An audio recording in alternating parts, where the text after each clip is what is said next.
त्याच्यावर का नाही दिसत नाही? लाईव्ह चालू केलं दिसते व्यवस्थित. आपण द्यायचा मेसेज आहे. मग मला का नाही दिसत इथे? मला पण नाही इथे लाईट नाही का? नाही आहे वायफाय आहे त्यांना दिसते सगळं. येस हॅलो जुना आहे तो सप्टेंबरचं. गणेश डेटा ऑन करण्यात अगं त्यांना दिसतं आपल्याला दिसत. सावकाश जा.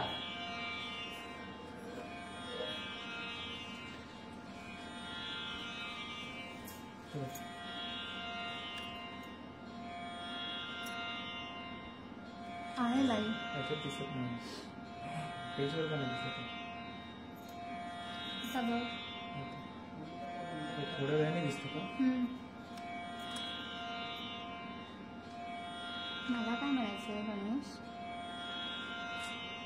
वायफायपेक्षा मी डेटा ऑन करते. त्यांना दिसते सगळ्यांना. काही सुरू करूया. हॅलो आता पेज लिंक पाठवली तर लिंक पण दिलीस ना? हॅलो पेज वर जा रे. पण तू त्या लिंक वर गेलीस ना? मग लिंक वर आम्हाला दिसत नाही. दिसते अच्छा ओके दिसते ना तुला व्यवस्थित? दिसते व्यवस्थित दिसते. त्यांना सगळ्यांना दिसतं. तुझं एकदा बघ ना. पण डेटा ऑन कर ना गणेश. ऐक ना डेटाचा आणि वायफायचा आणि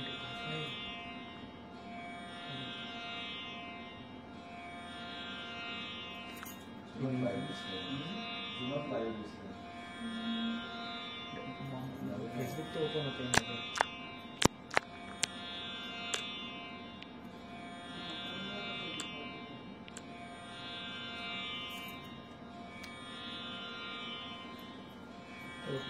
फोन लावू का? नको नको नको नको नको. 4 जण चल 2 मिनिटं झाली आहेत. मग चल चल सुरुवात करूया. हे दिसेल आपण सगळ्यांना दिसलं आपण. डेटाचं आणि वायफायचं काहीच नाही.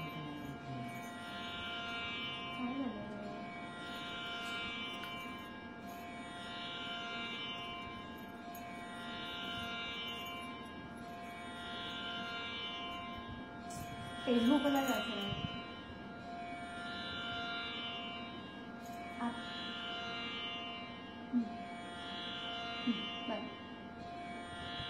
आत्ता आला तो बघ. मी हेच सांगते. चला चला चला. येस तुम्ही बसा. आले दादा. डिरेक्ट एफबी वरून जा. एफबी वरून जा. लिंक वरून नको. एफबी वरून जा.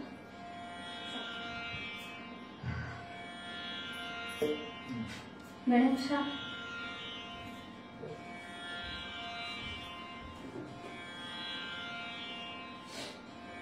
पॉज केलंस तू? पॉज केलंस? पॉज केलंस?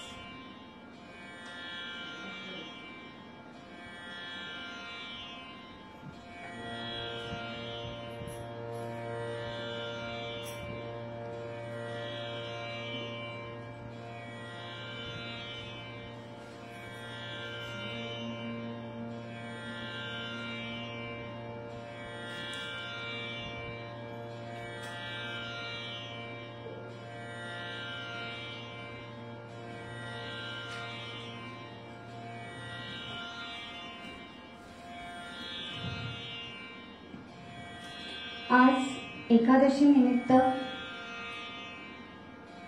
इथे श्री ब्रह्मचैतन्य गोंदवलेकर महाराज डोंबिवली या पेजवर कीर्तन करण्याची संधी दिल्याबद्दल मी त्या संपूर्ण संस्थेचे आभार मानते. माझ्या रत्नागिरीच्या आईबाबांना वंदन करते. त्याचबरोबर माझे इथले पनवेलचे आईबाबा, माझ्या सर्व गुरुजनांना वंदन करते, जे श्रोतृवृंद फेसबुकच्या माध्यमातून आता कीर्तन ऐकणार आहेत त्या सगळ्यांना मनोमन वंदन करते. माझ्या 2 साथीदारांना वंदन करते आणि कीर्तनाला सुरुवात करते.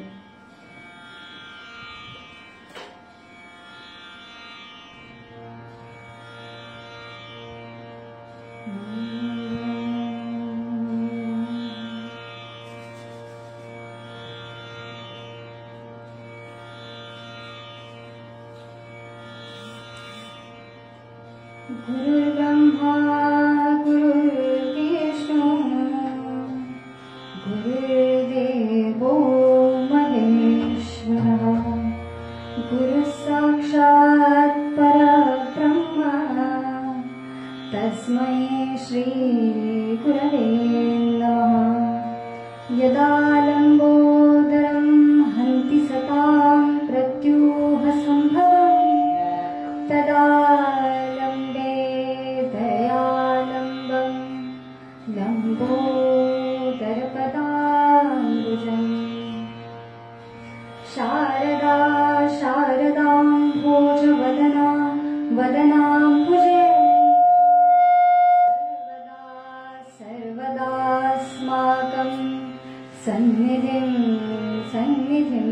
क्रिया। नमस्तस्मै भगवते नारदाय महात्मने कामक्रोधविहीनाय ऋषीणां च। गुरुर्ब्रह्मा गुरुर्विष्णु गुरुर्देवो महेश्वरः गुरुसाक्षात् परब्रह्म तस्मै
देवासी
अहंकारं बलं दर्पं कामं क्रोधः परिग्रहम् अहंकारं बलं दर्पं कामं क्रोधः परिग्रहम् विमुच्य निर्ममः शान्तो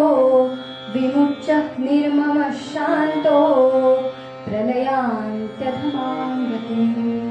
सद्गुरुनाथ महाराज की जय। मंडळी,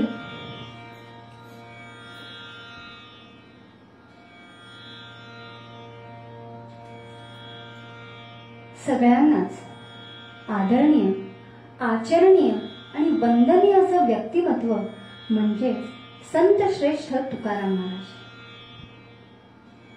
ज्यांनी आपलं आयुष्य त्या भगवंताचं गुणगौरव करण्यातच घालवलं.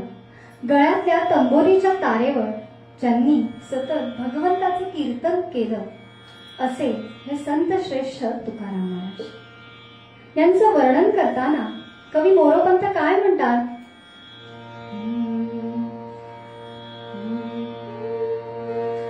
मुकुटमणी संतांचा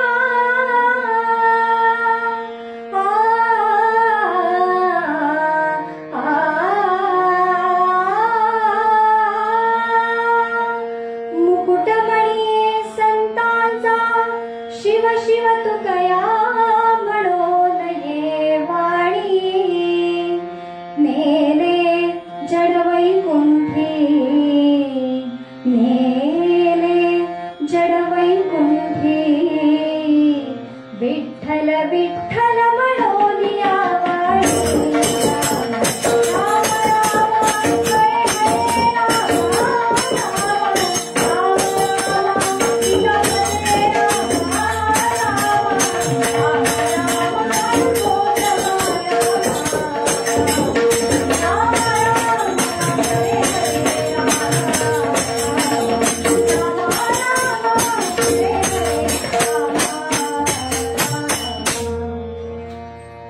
मुकुटमणी संतांचा सर्व संतांनी ज्यांना शिरोधार्य मानलं असे हे संत श्रेष्ठ तुकाराम महाराज.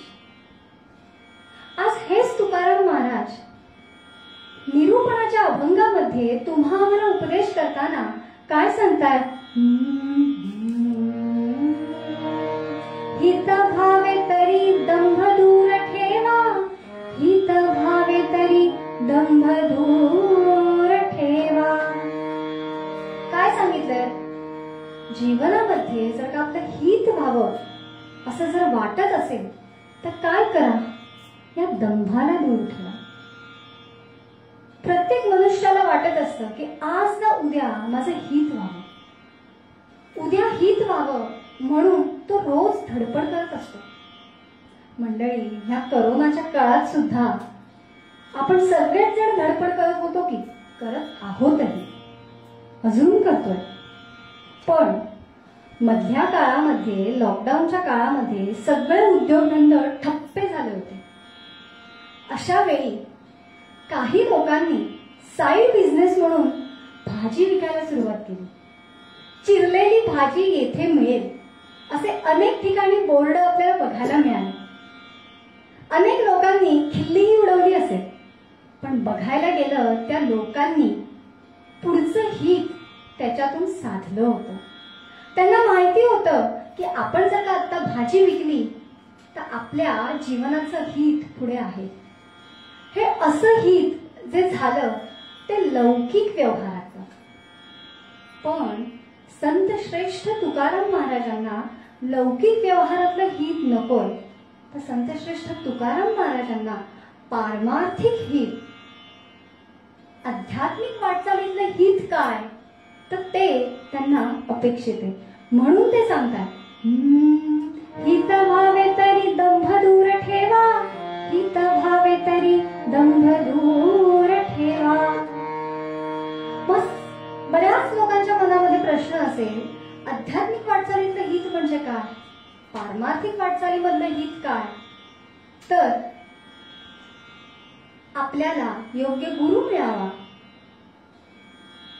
आपण जे ग्रंथांचं अध्ययन करतोय त्याचं आकलन होणं, किंवा जीवनामधलं जे अंतिम पद आहे म्हणजे मोक्ष, ती मोक्ष प्राप्ती होणं म्हणजेच आध्यात्मिक वाटचालीतलं हित.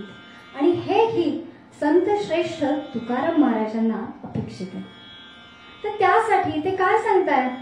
दंभ दूर ठेवा.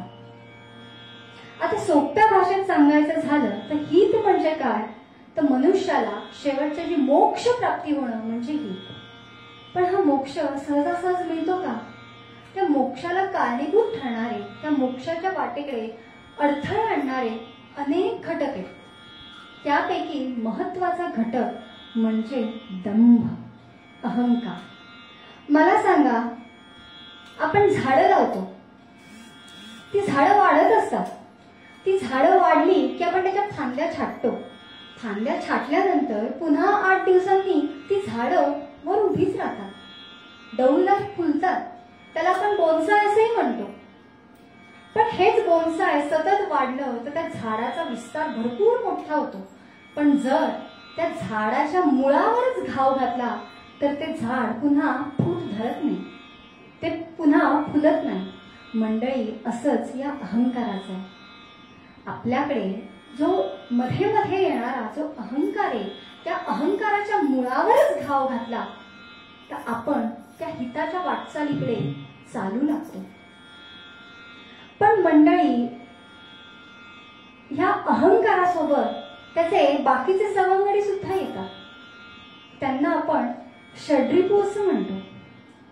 एका अभंगामध्ये खूप छान वर्णन केलं. ज्याचे गेले काम क्रोध तोची साधू जगी, ज्याचे गेले काम क्रोध तोची साधू जगी.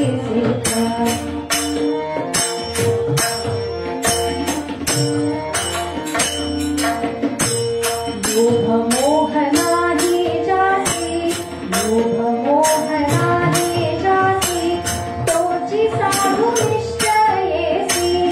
लोभ मोह नाही जासी, तोची साधू निश्चयेसी, तोची साधू निश्चयेसी. ज्याचे गेले काम क्रोध तोची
सांगितलंय, ज्याचे केले काम क्रोध तोची साधू जगी सिद्ध.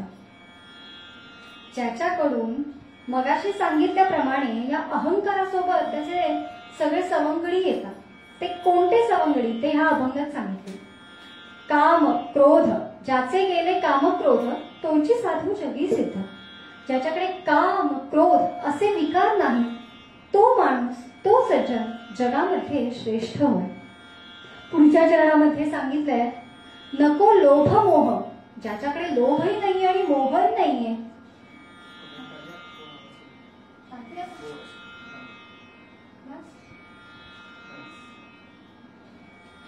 ज्याच्याकडे लोभही नाहीये आणि मोहही नाहीये तो साधू निर्विकार. पुढच्या चरणात सांगताय, नको तो मद मत्सर, मद पण नको मत्सर पण नको तो साधू श्रेष्ठ. आणि ज्याच्याकडे हे सगळे गुण वाऱ्याला सुद्धा येत नाही त्याच्याबद्दल नाथ महाराज काय सांगताय, त्या माणसाचे आपण नेहमी त्या माणसाला वंदन करावं, त्याचेच पाय धरावे. आता या अभंगामध्ये काम क्रोध लोभ मोह मद मत्सर ही जी सगळी भावंड आहेत, ती भावंड म्हणजे नेमकी काय तर एका उदाहरणातून सांगते. काम, एखादी वस्तू हवी हवीशी वाटणे म्हणजे झाला काम. आपण बाजारामध्ये फिरतोय आणि बाजारामध्ये गेल्यानंतर सोन्याचे खडे लावलेलं जर का घड्याळ आपल्याला दिसलं, ते घड्याळ आपल्याला हवं हवंसं वाटणं म्हणजे काम. ते घड्याळ जर का आपल्याला मिळालं नाही तर आपल्याला काय येतो, काय येतो, क्रोध. ते सोन्याचे खडे लावलेलं घड्याळ जर का आपल्याला मिळालं नाही तर आपल्याला राग येतो म्हणजे क्रोध. काम क्रोध लोभ. ते घड्याळ आपण बघितल्यावर त्या घड्याळाबद्दल आपल्याला अधिक प्रेम वाटू लागतं. त्या घड्याळामध्ये आपला जीव जडतो म्हणजे झाला लोभ. काम क्रोध लोभ मोह. आता मोह म्हणजे काय, ते घड्याळ एकदा का आपल्या घरात आणलं की त्या घड्याळावर आपण खूप प्रेम जडवतो. म्हणजे त्या घड्याळाला दुसऱ्या कोणी हात लावू नये, पडलं तर अधिक जपायला लागतो. त्या घड्याळाविषयी अत्यंतिक प्रेम आपल्याला वाटू लागतं. काम क्रोध लोभ मोह, त्या घड्याळाच्या आपण मोहात पडायला लागतो. पुढचा सवंगडी आहे तो कोणता, काम क्रोध लोभ मोह मद. आता मद सांगायचं झालं तर आपल्याकडे जे घड्याळ आहे आपल्यापेक्षा इतरांकडे कोणाकडेच ते असू नये. माझ्याकडे आहे ना ते घड्याळ, माझ्याकडे तेच सगळ्यात सुंदर घड्याळ आहे. हा दुसऱ्याकडे आहे का ते घड्याळ, हा म्हणजे माझ्याकडेच असलेलं घड्याळ हे सर्वश्रेष्ठ आहे म्हणजे झाला मद. आणि शेवटचा सवंगडी तो म्हणजे मत्सर.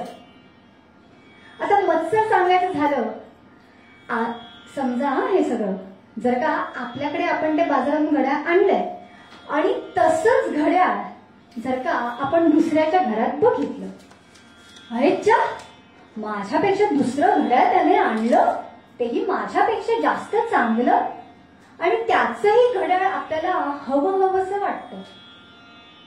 त्याच्याकडे असताच कामा नये. म्हणजे दुसऱ्याबद्दल एक आसक्ती आपल्या मनामध्ये निर्माण होते, तो झाला मत्सर. सांगायचं तात्पर्य एवढंच होतं, हे जे 6 सवंगडी आहेत, हे 6 षड्रिपू आहेत, हे षड्रिपू मोक्षाला कारणीभूत ठरतात. आपली जी हिताकडची वाटचाल आहे त्या हिताला बाधा आणणारे ठरतात. त्यांना दूर ठेवावे लागतं. हाच आशय तुकाराम महाराज आपल्याला या पूर्वपद्यामध्ये देतात. काय सांगतात, हित भावे तरी दंभ दूर ठेवा, हित भावे तरी दंभ दूर ठेवा. आता मी मगाचपासून सांगतेय की ह्या दंभाला दूर ठेवा, दंभाला दूर ठेवा. पण का दूर ठेवा? कारण अहंकार नाशीभेद जगी निंद्यतो ओवाळा. हा अहंकार, हा जो दंभ आहे तो माणसाच्या नाशाला कारणीभूत ठरतो. कसा? एक शिल्पकार होता आणि या शिल्पकाराकडे मूर्ती घडवण्याची एक उत्तम कला अवगत होती. आणि हा शिल्पकार एका नगरीमध्ये राहत होता आणि या नगरीमध्ये एक ज्योतिषीबुवा आले. ज्योतिषीबुवा आपल्या नगरीमध्ये आले अशी बातमी सगळीकडे पसरली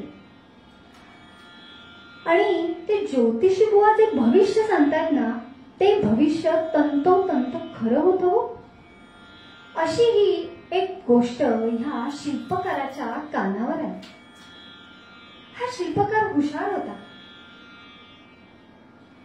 त्याच्या मनामध्ये आलं, आपण एवढे शिल्प घडवतो, आपल्यासारखा शिल्पकार या नगरामध्ये पण नाहीये, मीच सर्वश्रेष्ठ शिल्प घडवतो, असा त्याचा कुठेतरी समज व्हायला लागला होता. या शिल्पकाराच्या मनामध्ये आलं, खरंच जर का एवढी ज्योतिषी बुवा भविष्य सांगतात ते खरं होतं तर आपणही त्यांना एक प्रश्न विचारू. म्हणून दुसऱ्या दिवशी हा शिल्पकार त्या ज्योतिषी बुवांकडे गेला. त्या ज्योतिषी बुवांच्या समोर त्याने हात दाखवला आणि विचारायला नको असलेला प्रश्न या शिल्पकाराने विचारला. ज्योतिषी बुवा, माझा एवढा हात बघा आणि माझं मरण केव्हा आहे तेवढं सांगा. असा प्रश्न शिल्पकाराकडून ऐकल्यानंतर ज्योतिषी बुवा म्हणाले, ह्या प्रश्नाचं उत्तर काही मी देऊ शकत नाही. माझ्या नियमाच्या ते बाहेरचं आहे. माझ्या नियमाच्या बाहेरच्या प्रश्नांची उत्तरं मी देत नाही. पुन्हा शिल्पकार त्यांना आग्रह करू लागला, अहो ज्योतिषी बुवा, तुम्ही सांगितलेलं भविष्य खरं होतं ना, म्हणूनच मी इथे आलोय. तुम्हाला हवे तेवढे पैसे मी देतो, पण माझं मरण केव्हा आहे, कोणत्या तारखेला आहे, कोणत्या दिवशी आहे तेवढंच मला सांगा. शेवटी ज्योतिषी बुवांचा सुद्धा नाईलाज होता. त्याने सांगितलं की इथून पुढचे 4 महिने पूर्ण झाल्यानंतर 5वा महिना जेव्हा सुरू होईल तेव्हा पहिल्या दिवशी बरोबर दुपारी 12 वाजता तुझं मरण आहे. झालं. आता आपल्या मरणाची तारीख, दिवस या शिल्पकाराला कळला. शिल्पकार हुशार होता. तो घरी आला. त्याने आपल्यासारखी दिसणारी 6 शिल्प तयार केली, अगदी हुबेहूब. जसं या शिल्पकाराचं कान आहे तसंच कान, जसं हा शिल्पकार दिसतो अगदी हुबेहूब तसाच्या तसं शिल्प 6 शिल्प ह्या शिल्पकाराने तयार केली. आणि या 4 महिन्यात ह्या शिल्पकाराने निद्राध्यासाचा अभ्यास उत्तम केला.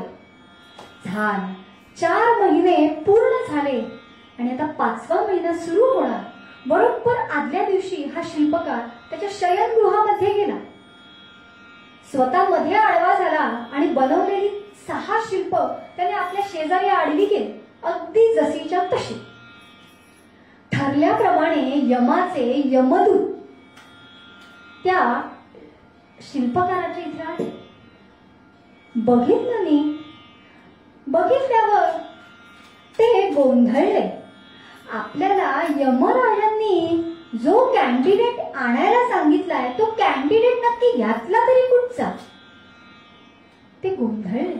यमराजांनी तर एकच कॅन्डिडेट वरती न्यायला सांगितलाय, इथे तर 7 दिसतात. आपला कॅन्डिडेट कोणता? पुन्हा हे यमदूत वरती यमराजाकडे गेले. घडलेला सगळा इतिवृत्तांत ह्यांनी वरती सांगितला. मंडळी म्हणतात ना, सगळ्यांवर लक्ष ठेवणारा चित्रगुप्त वरती असतो. त्याच्या लक्षात आलं. त्याने त्या यमदूतांना बोलावलं आणि एक युक्ती सांगितली. जी मी तुम्हाला युक्ती सांगतोय ती तशीच्या तशी युक्ती त्या शयनगृहामध्ये जाऊन करा. ठरल्याप्रमाणे हे यमदूत पुन्हा खाली आले. त्या शिल्पकाराच्या शयनगृहामध्ये गेले, निरीक्षण करू लागले. त्या 7 शिल्पांना बघू लागले आणि ते 2 जण एकमेकांमध्ये संवाद करू लागले, एकमेकांमध्ये बोलू लागले. अरे तुला ते चौथ्या नंबरचं शिल्प, ते चौथ्या नंबरचं जे काय आडवं ठेवलंय ना, त्याचा कान थोडासा वाकडा वाटतोय मला. होय काय? अरे नाही, ते 6व्या नंबरचं शिल्प आहे ना, त्याची बोट बघ थोडीशी वाकडी झाली. आणि ह्या दोघांमधलं संभाषण हा झोपलेला शिल्पकार ऐकत होता. अरे ते गाल बघ, गाल, ते गाल तिकडून आतच गेले. अरे त्या हातामध्ये अंगठीच नाहीये. सगळ्या बाकीच्या शिल्पामध्ये अंगठी आहे, तिथे अंगठी राहिलीये घालायची बोटामध्ये. आपण केलेल्या शिल्पामध्ये चूक, चूक आहे चूक, मी केलेल्या शिल्पामध्ये. त्या शिल्पकाराला तो आपल्या शिल्पाबद्दलचा झालेला अपमान सहन झाला नाही. तो माझ्या शिल्पामध्ये चूक आहे. रागाने तो शिल्पकार उठून बसला. अरे वेड्या, हीच तर तुझी चूक आहे. मंडळी, आपल्या कलेबद्दलचा असलेला अहंकार या शिल्पकाराच्या नाशास कारणीभूत ठरला. म्हणून हा अहंकार जो कुठून कधी ना कधीतरी मनामध्ये येतोच, त्या अहंकाराला त्या मनापासून बाजूला करा, मनापासून दूर फेकून द्या. त्यामुळे पुढची वाट आपली सोपी होईल, मोक्षाकडची वाट नक्कीच सुलभ होईल. म्हणून संत श्रेष्ठ तुकाराम महाराज आजच्या पूर्वपद्यात सांगतात, हित भावे तरी दंभ दूर ठेवा, हित भावे तरी दंभ दूर ठेवा. पुढच्या चरणात ते सांगतात, चित्त शुद्ध सेवा देवाची. हित भावे तरी दंभ दूर ठेवा, चित्त शुद्ध सेवा देवाची. हित व्हायचं असेल तर दंभाला दूर ठेवा. दंभाला दूर ठेवल्यामुळे चित्त शुद्ध होतं, मन शुद्ध होतं. एकदा का मन निर्मळ झालं, शुद्ध झालं की आपोआप निर्मळ मनाने त्या देवाची सेवा घडते. म्हणतात ना, नाही निर्मळ मन काय करील साबण. आपण छान दिसावं म्हणून आपण वेगवेगळ्या प्रकारचे साबण लावतो, पण त्या साबणाने आपलं शरीर स्वच्छ होतं, शरीर तेजस्वी होतं, टवटवीत दिसतं. पण या शरीराच्या आतलं जे मन आहे, त्या मनावर झालेला जो कचरा तो स्वच्छ करण्यासाठी, त्या दंभाला दूर ठेवण्यासाठी चित्त शुद्ध सेवा देवाची. आवडी विठ्ठल गाईजे एकांती, अलभ्यते येती लाभ खरा. पुढच्या चरणात काय सांगितलंय? एकदा का चित्त शुद्ध झालं, मन निर्मळ झालं की एकांतामध्ये जाऊन आवडीने त्या विठ्ठलाचं नामस्मरण करा, त्या भगवंताचं नामस्मरण करा. ते नामस्मरण केल्याने अलभ्यते लाभ येती घरा. पुढच्या चरणात सांगताय, आणि का अंतरी निदावी वसती, करावी हे शांती वासनेची. काय सांगितलंय? आणि का अंतरी निदावी वसती. एकदा का हे षड्रिपू, हा दंभ आपल्या मनातून निघून गेला की त्याला पुन्हा धारा देऊ नका. म्हणजे कसं, गणपती आले, आता गणपतीचाच सीझन सुरू आहे. गणपतीची तयारी आपण कधी आधीपासून करतो. घरामध्ये जे काही तुटके मुटके सामान आहे, उरलेले असे चुरलेले बिगर बॉक्स आहे, सगळा कचरा आपण गणपती येणार म्हणून घराच्या बाहेर नेऊन ठेवतो. मला सांगा, एकदा घराच्या बाहेर नेऊन ठेवलेला कचरा गणपती झाल्यावर आपण परत घरात आणतो का? नाही. तसंच एकदा का हे षड्रिपू, ह्या षड्रिपूंनी आपली मनाची जागा सोडली की त्यांना पुन्हा थारा द्यायचा नाही. हेच संत श्रेष्ठ तुकाराम महाराज सांगतात, आणि का अंतरी निदावी वसती, करावी हे शांती वासनेची. पण शेवटच्या चरणामध्ये ते काय सांगतात? तुका म्हणे बाण हाची निर्वाणीचा, तुका म्हणे बाण हाची निर्वाणीचा, माऊगे ही वाचा बोलू नये. निर्वाणीचा बाण म्हणजे शेवटच्या काळानंतर आता जे आपलं बोलणं आहे ते कमी कमी होत येतं. ज्याप्रमाणे प्रभू रामचंद्रांच्या धनुष्यातून निघालेला बाण तो कोणाचा ना कोणाचा तरी अंत करतोच आणि अचूक अंत करतो, त्याचप्रमाणे आपल्या तोंडातून निघालेले हे बाण समोरच्याला कुठेतरी लागू शकतात. त्यामुळे उगाच वायफळ बडबड न करता काय करा तर त्या भगवंताचं नामस्मरण करा.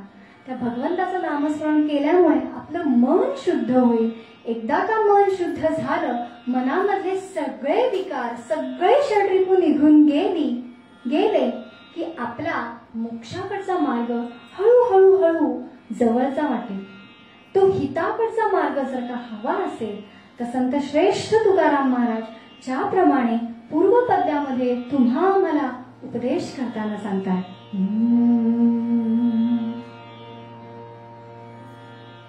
हित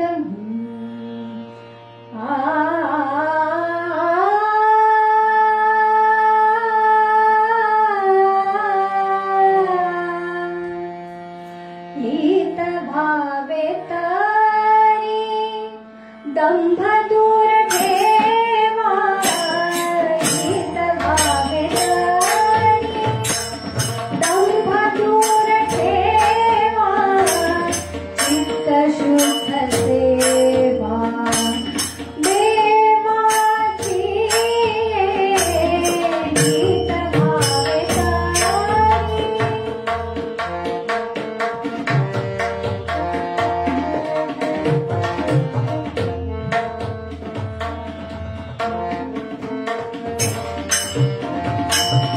आवडी विठ्ठल.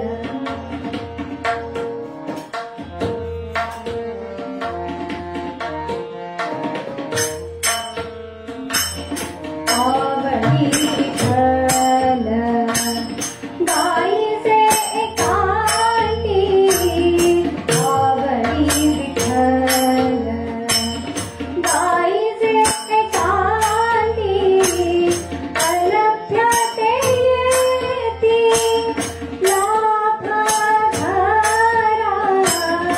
अलभ्यते येती लाभ धरा.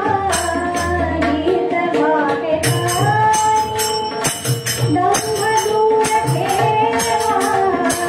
हित भावे तरी दंभ दूर ठेवा. हित भावे तरी दंभ दूर ठेवा.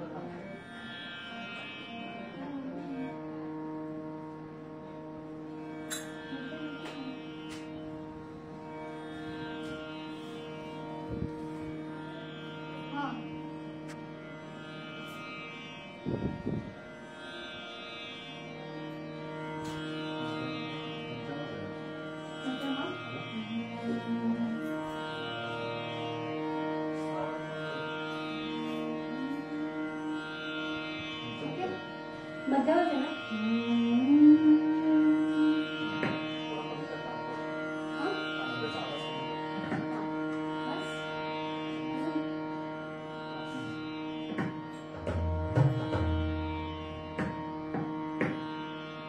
कीर्तनाच्या प्रथेनुसार आपण काही क्षण भगवंताचं नामस्मरण करूया. सगळ्यांनी घर बसल्या जिथून आपण सगळे श्रोतृवृंद कीर्तन ऐकत आहात तिथून माझ्या मागून आनंदाने नामस्मरण करूया.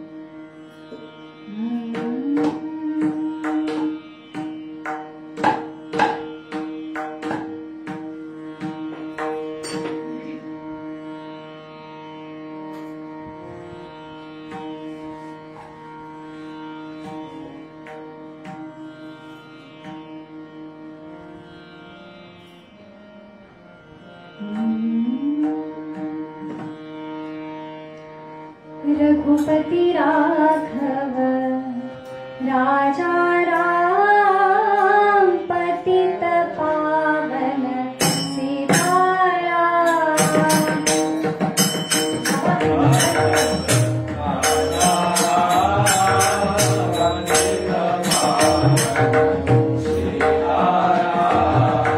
रघुपति राघव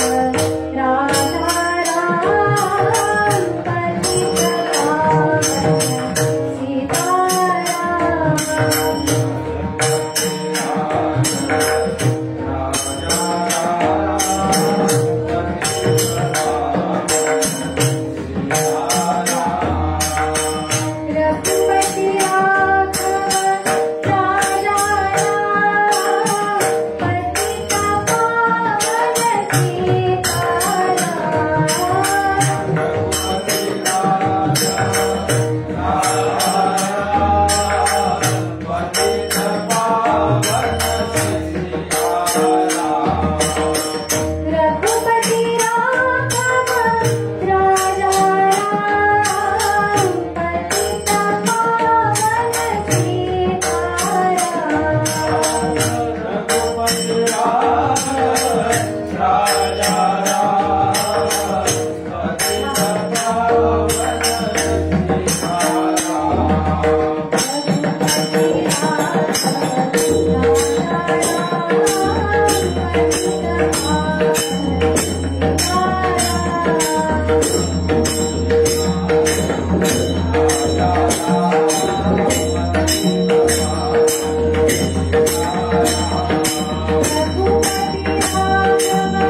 Oh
प्रभात झाली, दिशा उजळल्या, मावळली रजनी. प्रभात झाली, दिशा उजळल्या, मावळली रजनी. ब्रह्मांडाच्या नयनागरती ओसरली गाणी.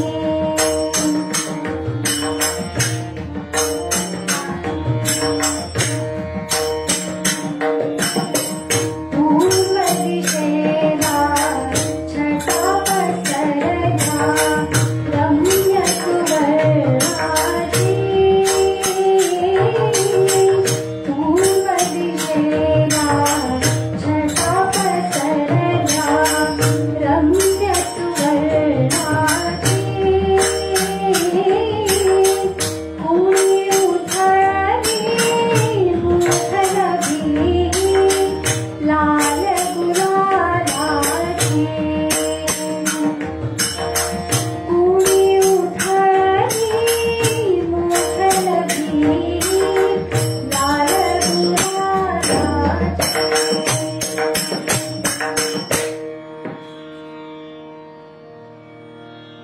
मंडळी, पहाटेची वेळ होती. पूर्व दिशा आरक्त होत होत्या. पूर्व दिशा आरक्त होत होत्या. पहाटेच्या समयी मंद मंद गार वारा सगळीकडे सुटला होता. जवळून खळखळ वाहणारा झरा जणू या सगळ्यांना साथच देत होता. आणि अशा या मंगलमयी वातावरणामध्ये गुरुजी गुरुकुलामध्ये शिष्यांना संगीताचे धडे देत होते. गुरुजी आपल्या मुलांना, आपल्या शिष्यांना अगदी तन्मयतेने शिकवत होते. आणि शिष्यही गुरुजी आपल्याला काय शिकवतायत हे शरीराचे कान करून तन्मयतेने ऐकत होते. गुरु शिष्यांमध्ये सांगीतिक संवाद सुंदर रंगले होते. आता तुमच्या मनामध्ये प्रश्न असेल, कोण होते हे गुरुजी, कोण होते हे शिष्य? तर बैजू नामे शिष्य होता, बैजू नामे शिष्य होता, एकनिष्ठ हरिदासांचा. बैजू नामे शिष्य होता, एकनिष्ठ हरिदासांचा. संगीत साधना अहर्निश जाची, संगीत साधना अहर्निश जाची. तो शरी गुरु संगीत साधना अहर्निश जाची. तो शरी गुरु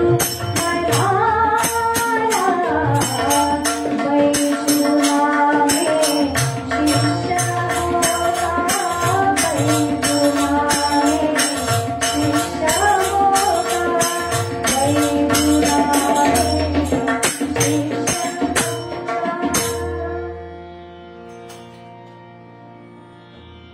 बैजू नावाचा शिष्य होता, एकनिष्ठ हरिदासांचा. हरिदासांचा हा आश्रम, आणि या आश्रमामध्ये बैजू आणि तानसेन हे दोघ जण संगीत विद्या शिकत होते.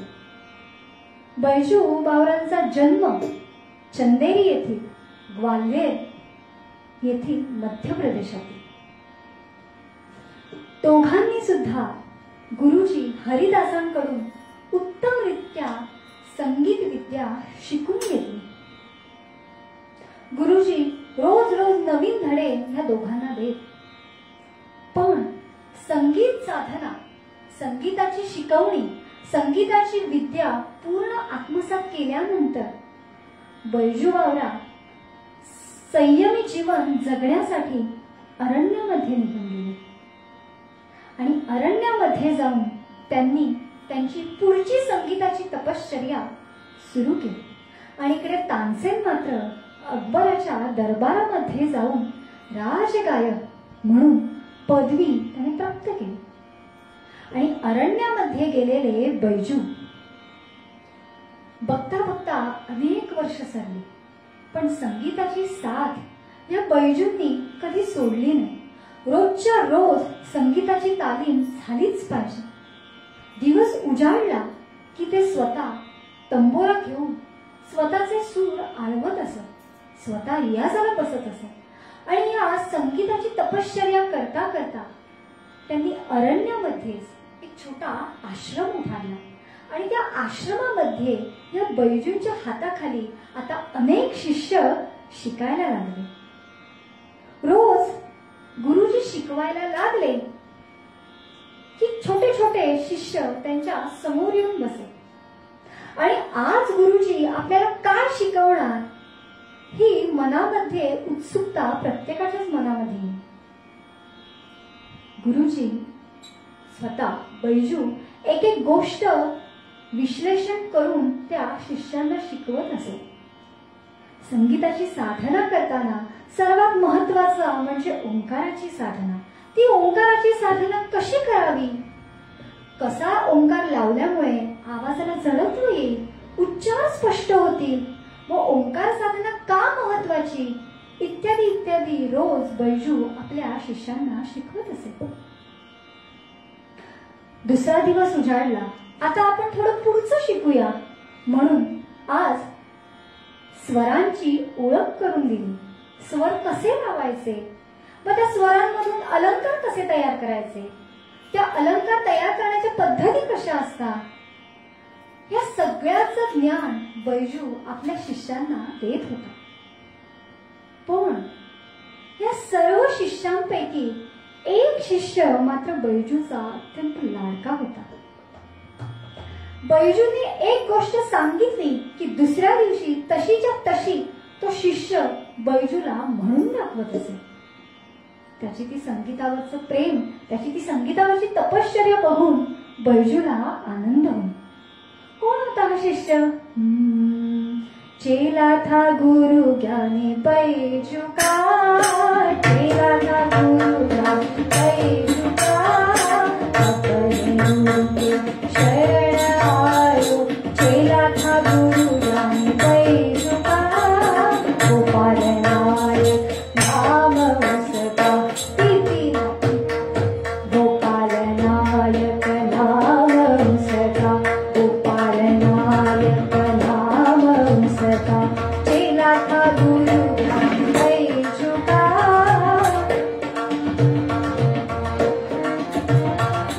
अपने गुरु के शरण आयो, अपने गुरु के शरण आयो. गुरु समान हर्ष कीनो, गुरु समान हर्ष कीनो. चेला था गुरु ज्ञानी बैजू का, चेला था गुरु ज्ञानी, चेला था गुरु ज्ञानी, चेला था गुरु ज्ञानी बैजू का. चेला था गुरु ज्ञानी बैजू का, गोपाल नायक नाम उसका. या सर्व शिष्यांमध्ये गोपाल नायक नावाचा जो शिष्य होता तो बैजूचा अत्यंत लाडका शिष्य होता. आणि म्हणतात ना, जी वेळ नको यायला हवी तीच वेळ येऊन ठेपली. अनेक वर्ष सरली. या सगळ्या शिष्यांचं शिक्षण पूर्ण झालं आणि आता निरोप द्यायची वेळ आली. बैजूचा कंठ दाटून आला. एवढे वर्ष मी या शिष्यांना शिकवलं आणि आता हे सगळे शिष्य हा आश्रम सोडून त्यांच्या त्यांच्या घरी जाणार. या भावनेनेच गुरुजींचं म्हणजेच बैजूचं कंठ दाटून आला. सगळ्या शिष्यांना बैजूने जवळ बोलावलं. बाळांनो, तुम्हाला सगळ्यांना मी विद्या शिकवली आहे. गोपाला, तू तर उत्तम गातोयस, पण मी जी दिलेली जी विद्या आहे ना, त्या विद्येचा उपयोग लोकांचं दुःख दूर करण्यासाठी कर. लोकांमध्ये ज्या चिंता आहेत त्या निवारण्याकरता ह्या संगीत कलेचा तू उपयोग कर. तुझा अहंकार पोसू देऊ नकोस, किंवा मनामध्ये अहंकाराची गाठ थोडीशी जरी आली तरी ती लांब कर. आपली कला ही समाजासाठी आहे. लक्षात येते ना रे बाळा? नको नको करू, नको करू अहंता, नको करू अहंता. सांगतो तुला ऐक गोपाला, ऐक गोपाला, थोडा ठेवा, थोडा ठेवा.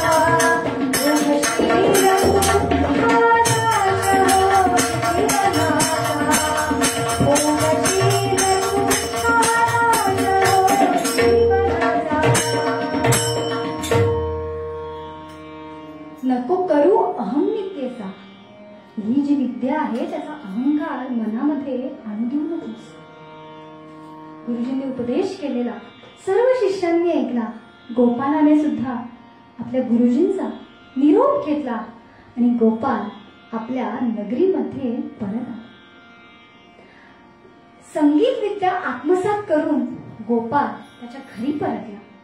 घरी आल्यानंतर त्याच्याकडे असणाऱ्या आवाजाने, गोड गळ्याने त्याने सगळ्यांना जिंकायला सुरुवात केली. वेगवेगळ्या समारोहामध्ये त्याला आमंत्रण यायला लागले. गोपाला, तुझा आवाज आम्हाला आवडतो रे, किती सुंदर गातोस. तुझ्यासारखा या नगरीमध्ये कोणी गाणारा नाहीच आहे. प्रत्येक समारोहाला ह्या गोपालाला आमंत्रण येईल. सगळ्या बाजूने आपला जय जयकार होतोय हे बघितल्यावर गोपालाला आनंद व्हायला सुरुवात झाली. आणि या आनंदाचं रूपांतर अहंकारामध्ये कधी झालं हे त्या गोपालाला सुद्धा कळलं नाही. जिकडे तिकडे गोपालाचंच नाव. अरे गोपाला, त्या कालच्या कार्यक्रमामध्ये तू पुर्यादानाशी उत्तम गायलास. तू गायलेली रचना आमच्या अजून लक्षात आहे. काय गातोस तू? आणि या सगळीकडचा जय जयकार त्याला खूप आवडेल. बघा, ह्या नगरीमध्ये माझ्यासारखा गाणारा कुणीच नाही. जय जयकार होतसे गोपाला, जय जयकार होतसे गोपाला. जाने अंगी अहं भावाला, जाने अंगी अहं भावाला. देई आभाने संगीत तत्याला, देई आभाने संगीत तत्याला. मंडळी, आता सगळीकडे जय जयकार सुरू असल्यामुळे जो नवीन संगीत तज्ञ त्याच्या नगरीमध्ये येईल त्याला तो आभाने देईल.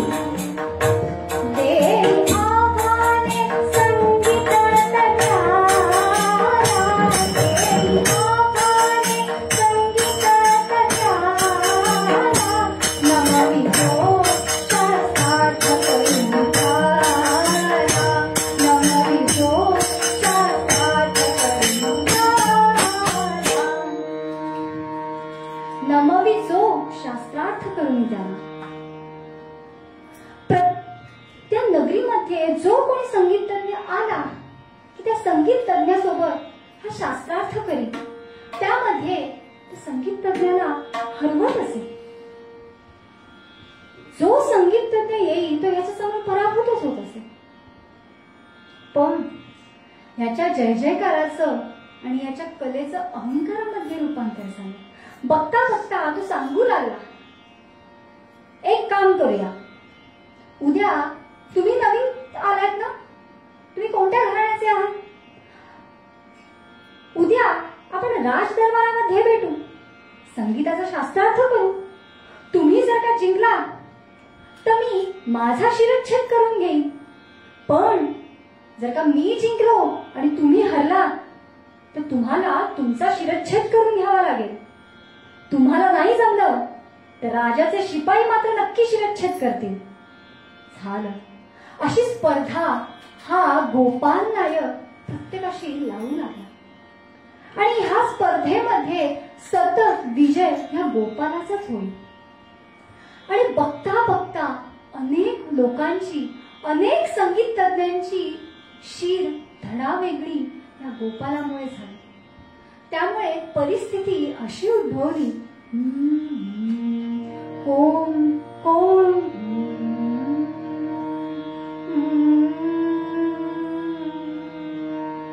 कोणी झाले निसंतान, कोणी झाले निसंतान, कोणाचे हे चुडे असे फुटले. दारोदार भटकती, दारोदार भटकती, जी झाली अनाथ तयांची पोरे.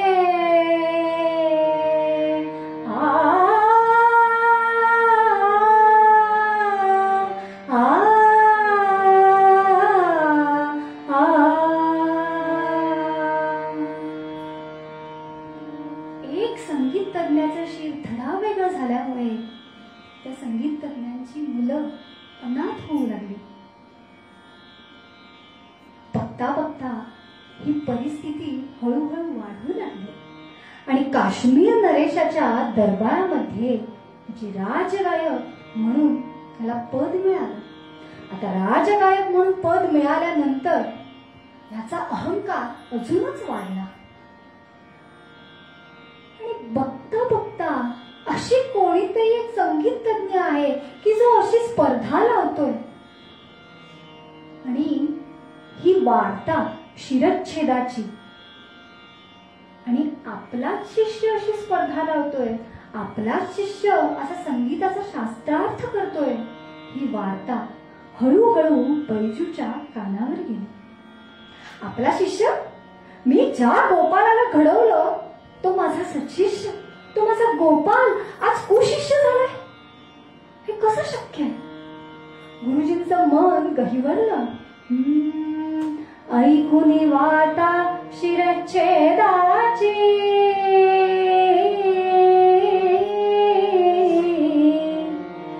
भेटायास निघाले तयासी,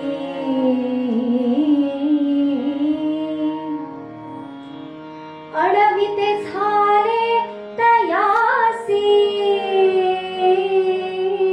गोपाल करे अवमान.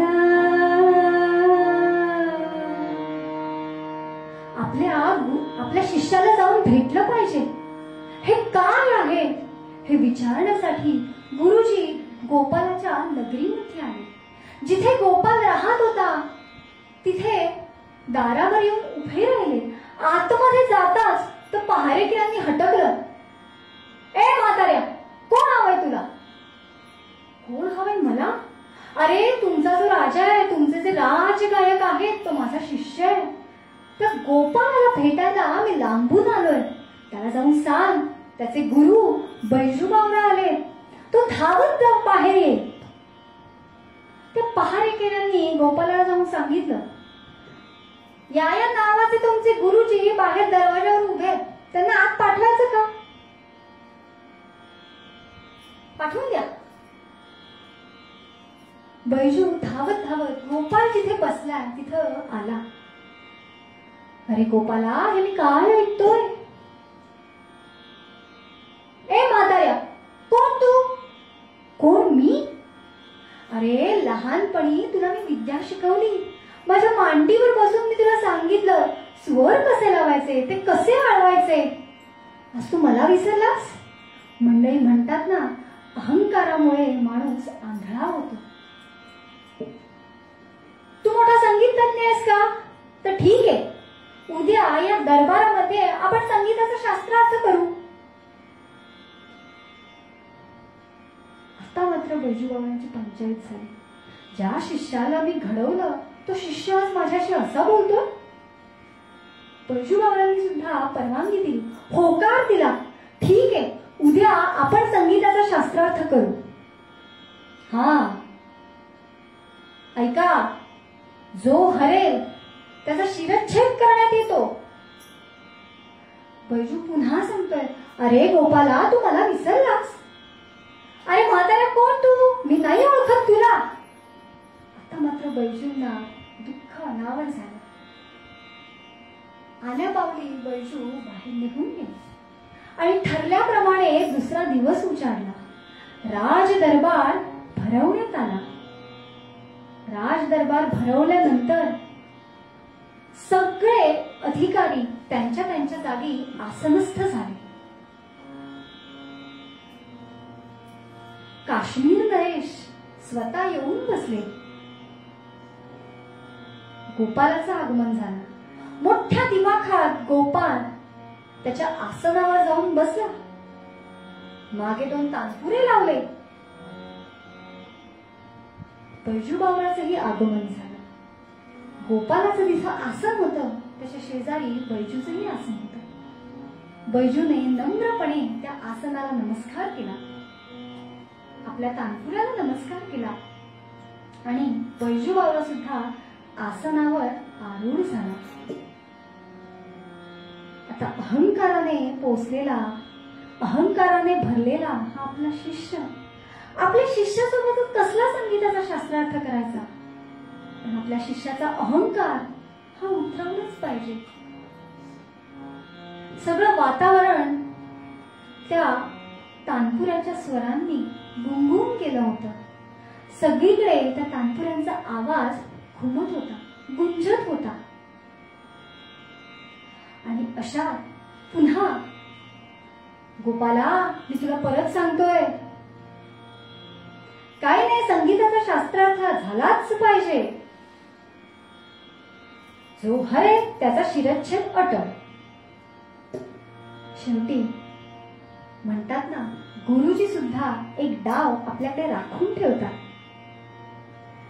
आणि तो राखून ठेवलेला डाव हळूहळू बैजूंनी खेळायला सुरुवात केली. प्रथम बैजूनेच गायला सुरुवात केली. तोडी रागाचे स्वर त्याने आळवायला सुरुवात केली. तानपुऱ्यांचा आवाज येऊ लागला, स्वर लागले. बैजू स्वतः एक तानपुरा घेऊन गायला त्याने सुरुवात केली.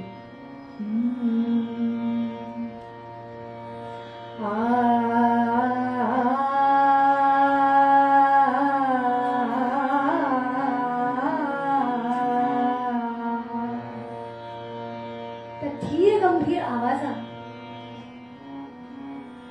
ते लागलेले स्वर आणि त्या स्वरातली आर्तता बघून हा बैजू जणू का त्या श्रीकृष्णाला, त्या श्रीहरीलाच प्रार्थना करतोय की काय, असा भास समोरच्या सगळ्या श्रोतृवृंदांना वाटू लागला. साक्षात श्रीहरी त्या श्रोतृवृंदाच्या समोर प्रगटतोय की काय, असा आभास हळूहळू निर्माण व्हायला सुरुवात झाली.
श्रीकृष्णाच्याच पायाशी अर्पण करतोय.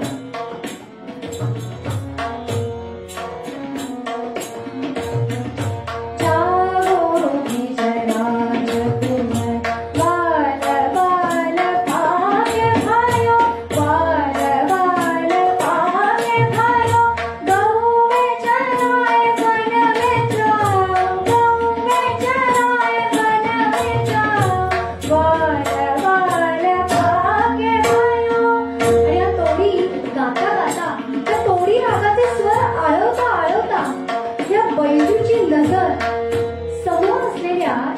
दगडावर गेले. आणि काय आश्चर्य, ह्या स्वरांच्या आर्ततेपुढे, ह्या स्वराच्या ताकदीने तो समोरचा दगड हळूहळू वितळायला सुरुवात झाली. आणि या बैजूने आपल्या समोर असलेला, आपल्या मांडीवर असलेला तानपुरा त्या दगडाच्या दिशेने भिरकावला. आणि काय आश्चर्य, हा तांबोरा जो बैजूने फेकला होता तो त्या दगडामध्ये जाऊन स्थित झाला. जणू हा तांबोरा त्या दगडामध्ये अडकूनच बसला. जागो विजयाज बाल बाल भाग्य भयो, गौ बेचाराय बन में जाओ, गौ बेचाराय बन में जाओ, जमुना तीर आवे, जागो विजयाज. आणि ह्या स्वरांनी सारा आसमंत दुमदुमून गेला होता. साधं टाळी वाजवायची ताकदही कोणास मध्ये उरली नव्हती.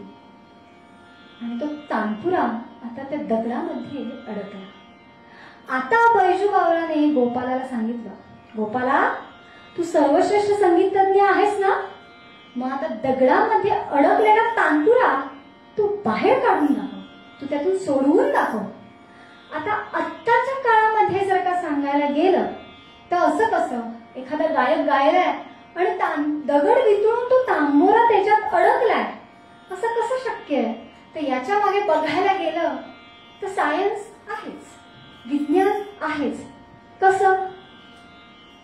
दीपराग गायल्यानंतर त्या काळी दिवे लागले. जेव्हा मिया मल्हार गायला गेला, तानसेनाने गायला, तेव्हा पाऊस पडला. त्याचप्रमाणे बैजू बावराने जेव्हा त्या तोडी रागाचे स्वर आळवले, ते साऊंड वेव्स ज्या त्याच्या तोंडातून बाहेर पडल्या, त्या साऊंड वेव्सच्या फ्रिक्वेन्सीमुळे तिथे हीट जनरेशन झाली असणार. आणि त्या हीट जनरेट झाल्यामुळे त्या टेम्परेचरला तो दगड वितळला असणार, असा तर्क शास्त्रज्ञ लावतात. पण बघायला गेलं तर त्यावेळची अकॉस्टिक म्हणजे आवाजाचं ध्वनीशास्त्र केवढं प्रगत असेल याचा विचार आपण नुसता करू शकतो. अर्थात बैजू बावरा त्या दगडापासून केवढ्या अंतरावर आहे, तो दगड त्यांच्यापासून जवळ आहे, लांब आहे, केवढ्या अंतरावर आहे, किती टेम्परेचर निर्माण झालं असेल, कोणकोणत्या कंडिशन्स आहेत, याचा अभ्यास करण्यासाठी काळ लागेल. म्हणजेच श्रोतृवृंदाने कुठं बसायचं, गायकाने कुठं बसायचं, ह्या जागा तेव्हाही ठरलेल्या असणार. आणि ते ठराविक टेम्परेचर तेव्हा मेंटेन केलं गेलं असणार, म्हणून हा प्रयोग घडू शकला. त्याचा अभ्यास करण्यासाठी एक वेगळा रिसर्चच करावा लागेल. असं आपल्या बैजूने तानपुरा त्या दगडामध्ये अडकवला. आणि आता गोपालाला सांगितलं, तुझ्याकडे हिंमत असेल, तू सर्वश्रेष्ठ संगीतज्ञ आहेस ना, ते आत गेलेला तो तानपुरा बाहेर काढून दाखव. आता मात्र गोपालाचे धाबे दणाणले, त्याला घाम फुटला. अरे चा, ही अशी कला गुरुजींनी आपल्याला शिकवली नाही. त्याला दरदरून घाम फुटला. उलट तोच त्यांना सांगू लागला, त्यांच्यावर आरोप करू लागला, तुम्हीच दुष्ट आहात, तुम्हीच दोषी आहात, तुम्ही ही विद्या तुमच्याकडेच ठेवली. जर का ही विद्या तुम्ही मला शिकवली असतीत ना, तर आज मी पराभूतच नाही होणार. मला आता काय गाऊ हा प्रश्न आहे. तुम्ही ही विद्या मला शिकवलीच नाही, तुम्हीच दोषी आहात. अरे तू मोठा संगीतज्ञ आहेस ना, मग आता गायला सुरुवात कर. बैजू प्रचंड घाबरला होता. त्या घाबरलेल्या अवस्थेतच त्याने गायला सुरुवात केली. घाबरल्यामुळे त्याचे स्वरही लागत नव्हते. कापऱ्या आवाजात, थरथरत्या आवाजात गोपाल आता गाऊ लागला.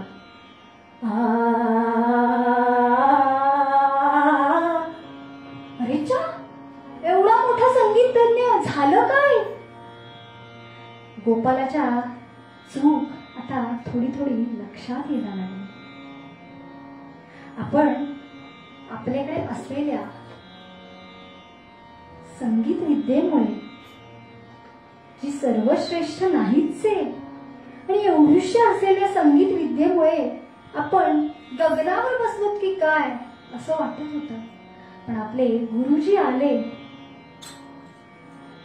त्यांनी हा आपल्या लागलेली अहंकाराची गाठ मनातून दूर केली. गोपाल सपशेल हरला आणि हरलेला असूनही पुन्हा त्याची वरची जोरी आहेच. राजाने तिकडून आज्ञा दिली, आता शिरच्छेद हा गोपालाचाच होणार. ऐका हो ऐका, दवंडी पिटवण्यात आली. शेवटी गुरुजींचं मन उदार असतं ना.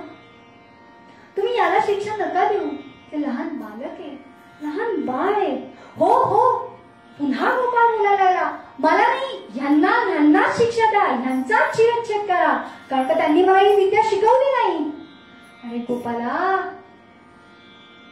बरोबर आहे महाराज, तुम्ही मलाच शिक्षा द्या, कारण का माझी चूक आहे. मी एका कुशिष्याला ही विद्या दिली, मला लक्षात नाही आलं मी विद्या कोणाला देतोय, माझाच अपराध आहे. जर का मी याला विद्या शिकवलीच नसती तर एवढ्या लोकांचे शिरच्छेद झालेच नसते. महाराज महाराज, मलाच शिक्षा द्या, मलाच मृत्यू द्या. पण महाराज वरून बघत होते. महाराजांचे डोळे लाल झाले आणि म्हणता शिपायांना सांगितलं आणि बघता या गोपालाचं शीर धडापासून वेगळं करण्यात आलं. मंडळी, शिष्य कितीही वाईट वाढला तरी आपण आपला शिष्य गमावल्याचं दुःख सगळ्यात जास्त बैजूला झालं.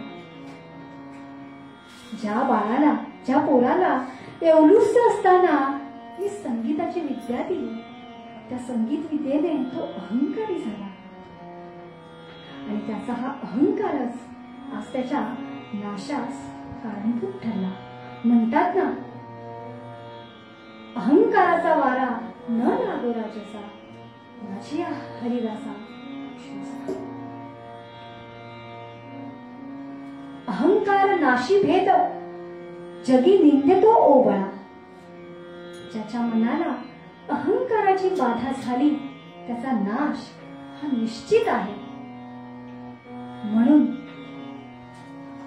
आपल्याला आपल्या जीवनातलं ते अंतिम पद जर का मिळवायचं असेल तर या अहंकाराला दूर ठेवा, या दंभाला दूर ठेवा.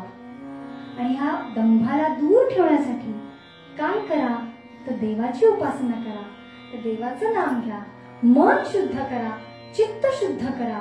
म्हणजे हा दंभ दूर होईल आणि आपण त्या हिताच्या वाटेने आपली मार्गक्रमण आपण करायला लागू. हाच आशय संत श्रेष्ठ तुकाराम महाराज तुम्हा आम्हाला उपदेश करताना आजच्या पूर्ण पद्यात देत आहे.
मागितलं ते आज आपण सगळ्यांनी मागूया. हे जी दान देगा देवा तुझा विसर भावा, तुझा विसर गुण गाईन आवडी हेची माझी सर्व जोडी, माझी सर्व जोडी हेची माझी सर्व नलगे मुक्ती धन संपदा, नलगे मुक्ती धन संपदा, संत संग देई सदा, संत संग देई सदा, संत संग देई सदा. तुझा म्हणे ग भगवान तुझे हरावे रामाची, हरावे रामाची तुझे हरावे रामाची, तुला गाईन आवडी हेची माझी सर्व जोडी, माझी सर्व जोडी हेची माझी सर्व जोडी.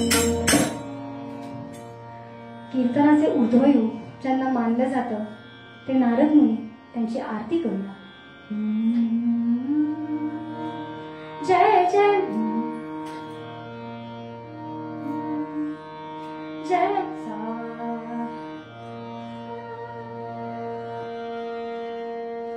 जय जयाची देवर्षी नारदा कीर्तनाचार्या, जय जयाची देवर्षी नारदा कीर्तनाचार्या. प्रेमाने ओवाळू आरती, प्रेमाने ओवाळू आरती, तुझा मुनी बळीरा. जय जयाची देवर्षी नारदा कीर्तनाचार्या. अशांत व्यासानी तुझे चरण धरिले, कृष्ण कथारथ तो त्याची कागदिले.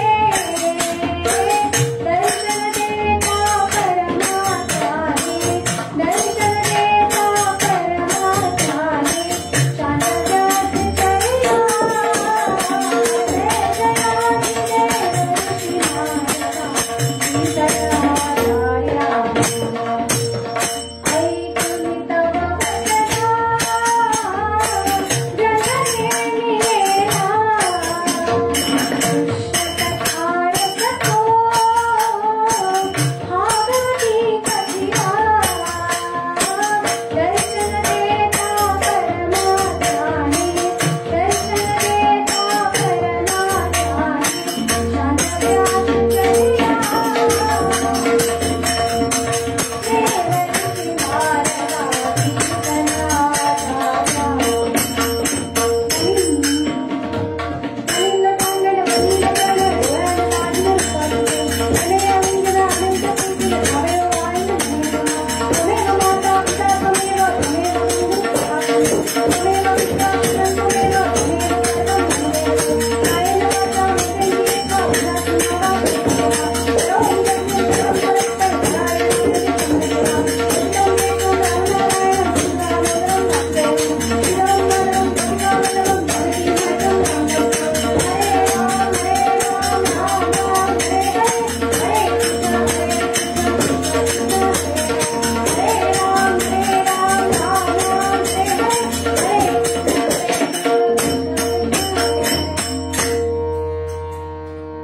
सदा सर्वदा योग तुझा घडावा, तुझे कारणी देह माझा पडावा. उपेक्षू नको गुणवंता अनंता, रघुनायका मागणे हेची आता. ज्या ज्या ठिकाणी मन जाय माझे, त्या त्या ठिकाणी निजरूप तुझे. आम्ही ठेवितो मस्तक ज्या ठिकाणी, तेथे तुझे सद्गुरु पायतो मी. सद्गुरुनाथ महाराज की जय. झालेली कीर्तन सेवा माझ्या सर्व गुरूंच्या चरणी अर्पण करते. कीर्तनाची आवड निर्माण करणारे माझे रत्नागिरीचे आई बाबा, आणि त्यानंतर लग्न झाल्यानंतर माझी कीर्तनाची आवड तशीच जोपासणारे माझे पनवेलचे आई बाबा. त्याचबरोबर आजचं कीर्तन उत्तम पद्धतीने होऊ शकलं, ज्यांची साथ मला लाभली ते माझे 2 हात, हार्मोनियमवर असणारे श्री देवेंद्र मराठे आणि तबल्यावर असणारे श्री गणेश घाणेकर. आणि आज कीर्तनाची संधी दिल्याबद्दल मी श्री ब्रह्मचैतन्य गोंदवलेकर महाराज डोंबिवली पूर्व या पेजची सुद्धा मी आभारी आहे आणि मी माझ्या वाणीला विराम देते.